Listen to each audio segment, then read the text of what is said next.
The member for Glen Waverley. Thank you, Acting Speaker, and I rise with delight to speak on the Wage Theft Bill of 2020.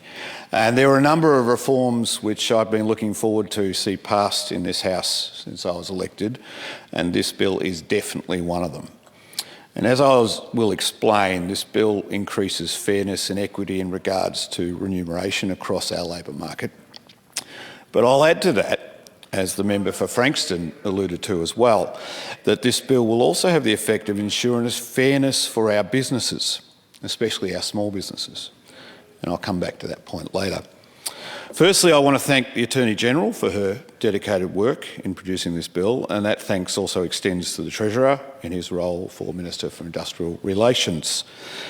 But I also want to thank the many people in their offices and other stakeholders who have been crucial to getting us here today. No reform is made solely by one minister, and as formidable as they may be, it takes many hours of dedication from teams of people. Those people take a wage for their efforts, like the rest of us, and I hope they take some pride over their efforts contributing to the fairness in our labour market that this bill creates. More importantly are the voices from those that have experienced the theft of their own wages.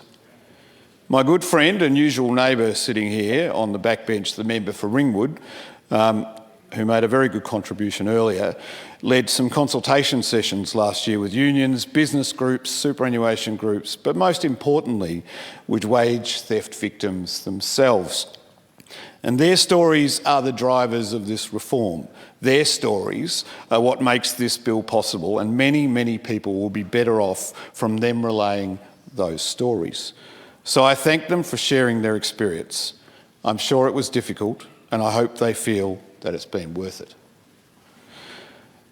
I also want to just mention something that the member for Frankston also said about the one of the arguments from the opposition about the federal legislation that may or may not come in the future. I have a feeling that, like our national energy policy, we could probably put this bill on the back of a snail, we could send it off to Canberra, we could wait for it to come back, and we still wouldn't see either a national energy policy or a wage theft bill from our feds.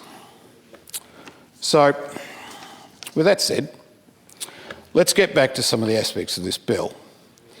This bill delivers on the government's commitment to make employers accountable for deliberately underpaying workers. And this, of course, happens much too often. There are laws in place that make this practice illegal, and it's worth pointing out that this bill does not change current obligations of employers. But unfortunately, all too often, some employers disregard these laws. This bill introduces the following offences: a new theft for employee entitlements and new record-keeping offences for employee entitlements, including failing to keep employee records and falsifying employee entitlement records. This bill also establishes the Wage Inspectorate of Victoria, which will have appropriate powers to both investigate and prosecute officers. And this is important because in many cases of wage theft, the people who are experiencing that theft do not have the knowledge or the power to go and seek any recompense or know how to seek recompense. There is a power imbalance here that having the Wage Inspectorate will seek to remedy. Over the last few years alone, we've seen too many examples of wage theft, some more visible in the media than others. And we've also seen in the last 12 months some very large organisations self-auditing their own payroll systems. Unsurprisingly, they have found errors and will need to fix those if they haven't already. So this action of due diligence on their behalf is important because this bill does not seek to penalise employees for honest mistakes. These offences will be relevant to employees who deliberately underpay employees or deliberately classify employees incorrectly under an award, or, and this one is hard to believe, those employees who require employees to pay money back in cash after receiving wages. You would think that activities like falsifying records or failing to keep records to conceal theft would already be a crime. This bill lets dodgy employers know that this activity must stop. The Fair Work Act currently provides a civil framework to enforce employer obligations, but it does not criminalise wage theft. And that's why this bill is necessary to do just that. It will be clear to all that the theft of wages is just like any other theft. A clear benefit from this bill is that employees can expect to be paid correctly. But as I mentioned earlier, there is another benefit for business from this bill. There are a great many, and I would say the majority of businesses that do the right thing. They value their employees and pay at or above the award. When these businesses are trying to compete with dodgy businesses who shirk their responsibilities, then our well-natured businesses, our good businesses, most of them are at a disadvantage. And with this bill, we're levelling that playing field. So consider this example. You've got a cafe that's starting up in a local strip. This cafe pays its workers by the award.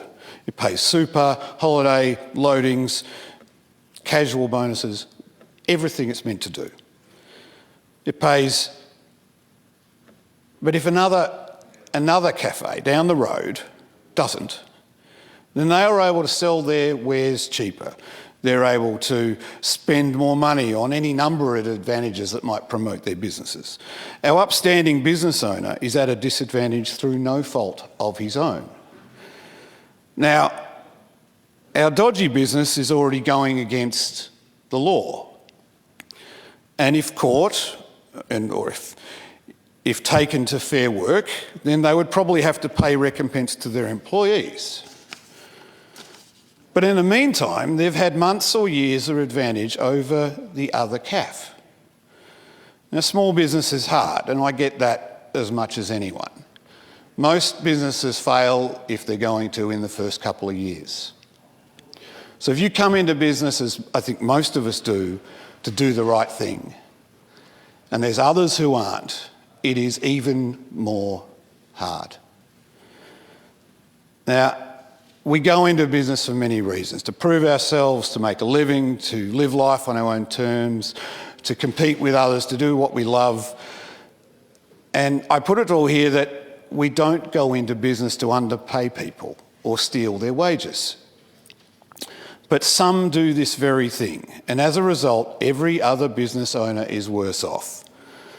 We are all less by the unlawful behaviour of a few.